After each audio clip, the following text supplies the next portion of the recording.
Boa noite, povo de Deus.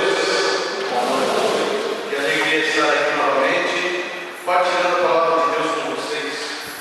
É sempre bom, sempre útil, é sempre salutar e nos enche de vida. A palavra do Senhor é uma fonte de vida.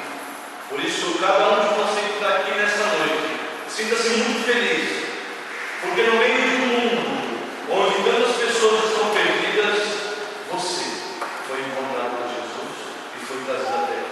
Talvez um convite, talvez um amigo, mas Jesus tem esse costume de se utilizar das outras pessoas para nos chamar à presença dele. Então, se você está aqui, foi porque ele quis. Amém?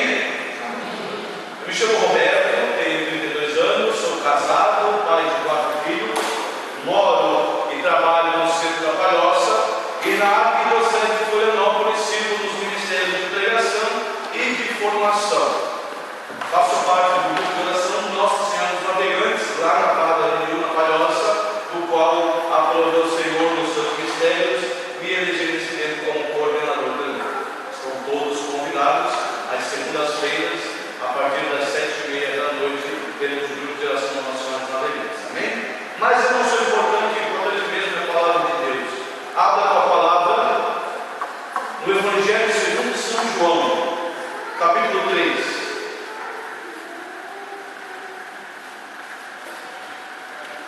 Amém? Evangelho segundo São João, capítulo 3.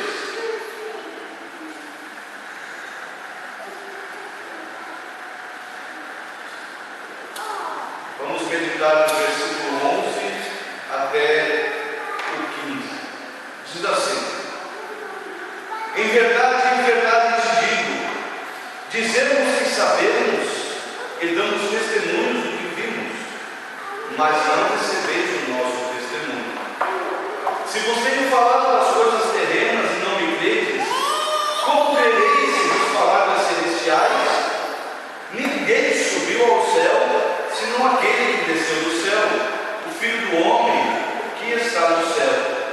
Como Moisés levantou a serpente no deserto, assim deve ser levantado o Filho do Homem, para que todo homem que nele crer tenha a vida eterna. Palavra da salvação. Meus queridos, nós vamos falar hoje de salvação. Mas antes de falar de salvação, é necessário que nós tenhamos uma consciência. Nós estamos no meio de uma grande, enorme, incomensurável, indimensionável batalha espiritual. Talvez no mundo de hoje já não seja mais moda falar no demônio ou qualquer coisa desse tipo, porque é uma ideia criada na Idade Média para aprender as pessoas, para controlar o comportamento das pessoas através do medo. Mas não, queridos, ele existe, ele é real, e não é eu que estou dizendo isso. A palavra de Deus diz isso, o próprio Cristo diz isso, e os apóstolos também dizem isso. Imagine você que Paulo está escrevendo uma de suas cartas. Então, de repente, ele sente a necessidade de exortar sobre a batalha espiritual. Você pode conferir depois em casa se você quiser. Carta de São Paulo aos Efésios, capítulo 6, versículo 12, diz assim: pois não é contra homens de carne e sangue que temos que lutar, mas contra os principados e potestades, contra os príncipes deste mundo tenebroso, contra as forças espirituais do mal espalhadas nos altos. Talvez você diga, mas Paulo tinha uma linguagem espiritual demais, então vamos nos apoiar num dos discípulos que talvez fosse o mais humano, o mais pé no chão. Vamos lá então para a primeira carta de Pedro, no capítulo 5, versículo 8, ele diz o seguinte: sede sóbrios e vigiai, vosso adversário, o demônio, anda ao redor de vós como um leão que ruge, buscando vos devorar. Veja, os próprios enviando cartas às igrejas que já existiam, sentiram a necessidade de chamar a atenção a este ponto. Nós estamos no meio de uma batalha espiritual. Então, a forma de nós olharmos, a forma de nós combatermos tem que ser com armas espirituais. De nada adianta a nós brigar com o irmão, com a irmã, com o padre, com o esposo, com a esposa. O Padre Pio dizia: o demônio sabe confundir a cabeça das pessoas. E tudo que ele quer é fomentar o quê? Divisão, discórdia, desamor, porque ele sabe que quando nós estamos unidos em família, e quando eu digo família, é lembrando aquela frase de Jesus: quem é meu pai e minha mãe? Todos aqueles que fazem a vontade de Deus. Essa é a verdadeira família, a família que nós ganhamos diante de Cristo na cruz. Quando estamos unidos em família, não há mal que possa nos derrubar. Talvez a gente se sinta meio abalado, meio entristecido, de fato é verdade, somos humanos, mas quando estamos unidos, não há mal capaz de nos abalar. E é tudo isso que o demônio quer. Ele quer que nós pensemos que ele não existe. Ora, se ele não existe, alguém tem que ser a raiz do mal que atinge a minha vida. E quem melhor para me culpar do que as pessoas que estão do meu lado? Que talvez por ignorância sim tenham me causado qualquer tipo de sofrimento, mas não, com certeza não com o objetivo de me fazer sofrer. Porém, alguém tem que ser a fonte desse mal. A palavra de Deus nos revela, Jesus nos revela, os discípulos reafirmam, os discípulos eles repetem. João também vai nos exortar dizendo que nós devemos tomar cuidado com a influência desse mundo, com os falsos pastores. Então, diante de tudo isso, que arma nós temos? O que nós podemos usar para combater o mal? Então a gente retorna aquilo que João está dizendo. Na verdade, Jesus diz a Nicodemos: João escreve no seu evangelho. E não esqueçam, João aqui, ele está bem velho para escrever esse evangelho. João tentaram matar ele de diversas formas. Uma delas foi o óleo, botaram o homem no óleo quente e ele saiu ileso. E vendo o imperador que ele não conseguia dar cabo de João, o que ele faz? Isola João numa ilha no cantinho da Grécia, chamada Patmos. De lá, ele escreve o seu evangelho, escreve as suas cartas e também o Apocalipse. Então João aqui escrevendo isso é um homem maduro, um homem que viveu, um homem que pensou muito naquilo que ele queria dizer. E ele escreve essas palavras. Jesus atesta sobre si dizendo assim: como Moisés levantou a serpente no deserto, da mesma forma o Filho do Homem será erguido da terra, para que todo aquele que vê e nele crê tenha a vida eterna. Eu sei que vocês todos aqui estudam bastante a Bíblia, mas não custa a gente rememorizar. Eu vou contextualizar isso aqui para vocês. Volta comigo, além dos 2000 anos até chegar em Cristo, 1700 anos para lá, para trás. Aliás, desses 1700 vamos para mais um pouco de 1700 anos. Lá no Gênesis, quem que aparece para tentar Eva? A serpente. Assim como Moisés levantou a serpente no deserto. A serpente, desde o início, prefigura o mal, o maligno. E qual é o veneno que nós recebemos da picada da serpente, que chamamos de pecado original?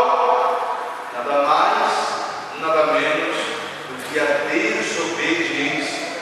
Porque se vocês forem estudar a fundo Gênesis, Deus não fala que o fruto mata. Ele fala para não comer. Se comer, morrerá. Ou seja, o pecado está na ação de desobedecer uma ordem direta de Deus. Não está no fruto. Tanto que, quando Eva olha, o fruto tem um aspecto bom, é apetecível. E quando ela come, ela não tem morte física. A morte é espiritual. E começa na desobediência. Então, o veneno da picada da serpente é a desobediência. Todos entenderam até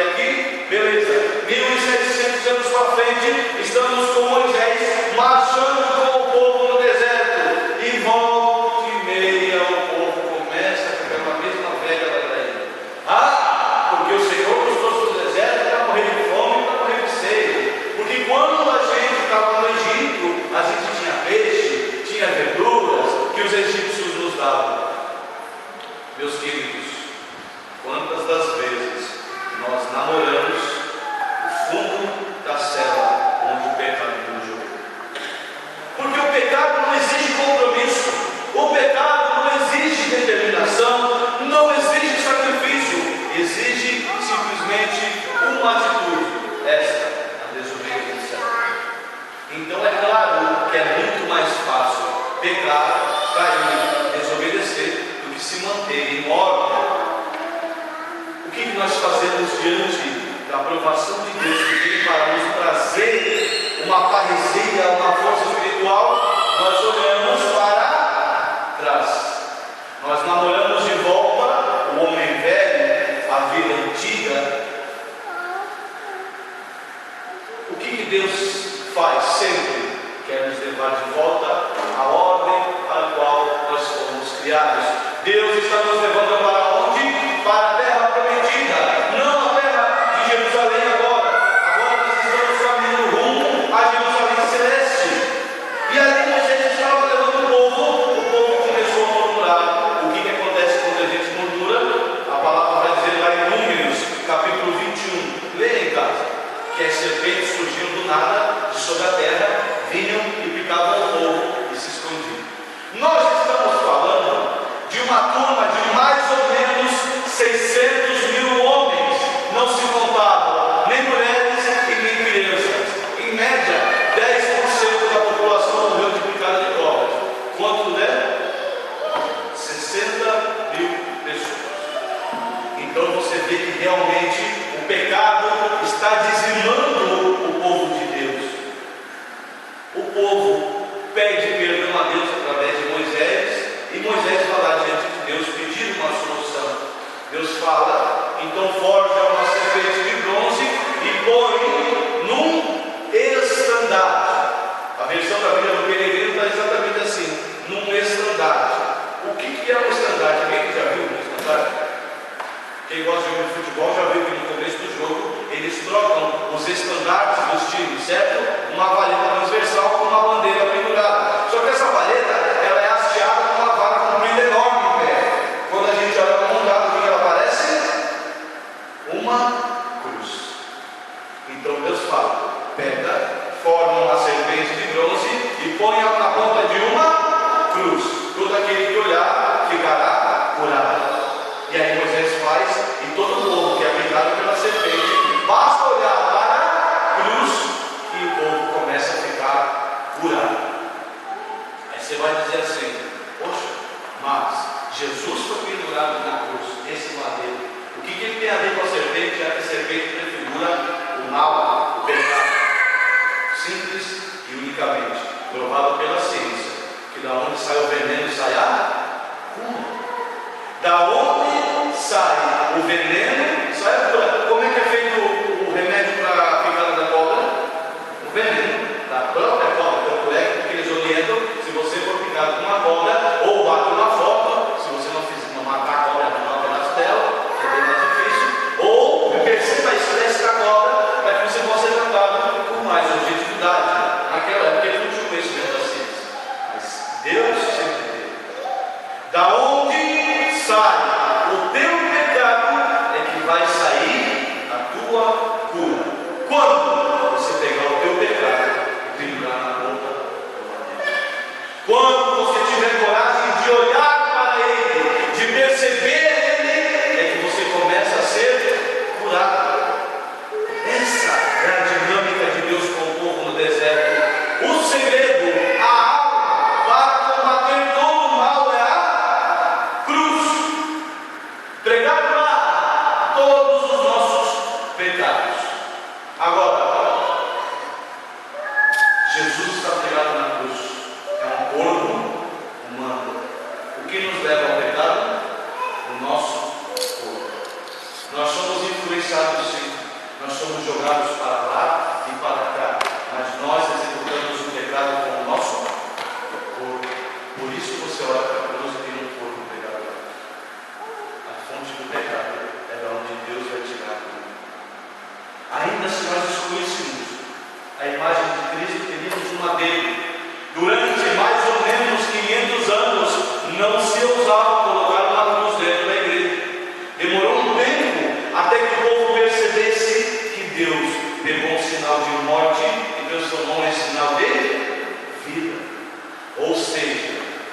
aquilo que é tocado por Deus, por mais sinal de morte que seja, se transforma em sinal de vida, meus queridos.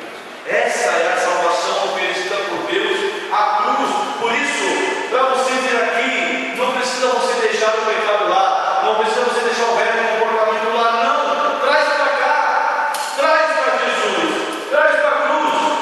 É fato de que todo bom católico cristão deveria ter uma imagem de Jesus crucificado na sua casa, porque é olhando para Ele que nós seremos salvos. Foi isso que o próprio Jesus disse: para que todo homem que nele crê na vida eterna.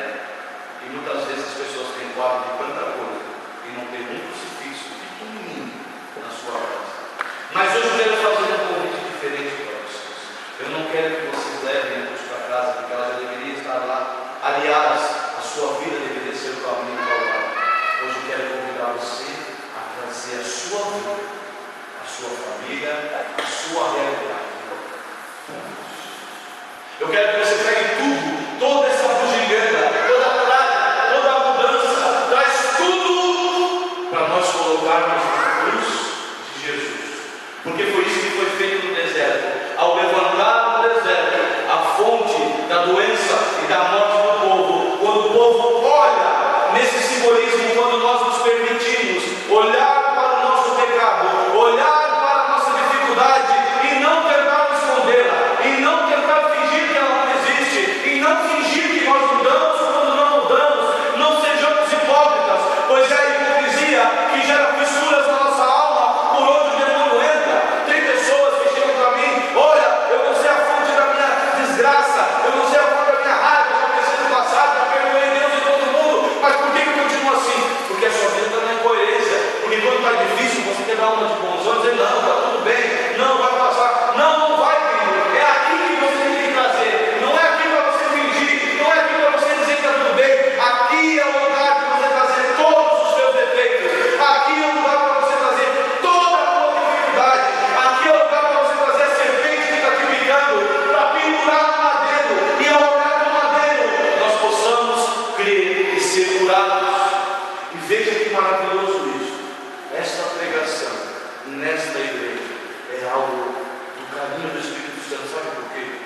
Você sabe por quê? É o único lugar que eu conheço que tem aqui. Está vendo aqui?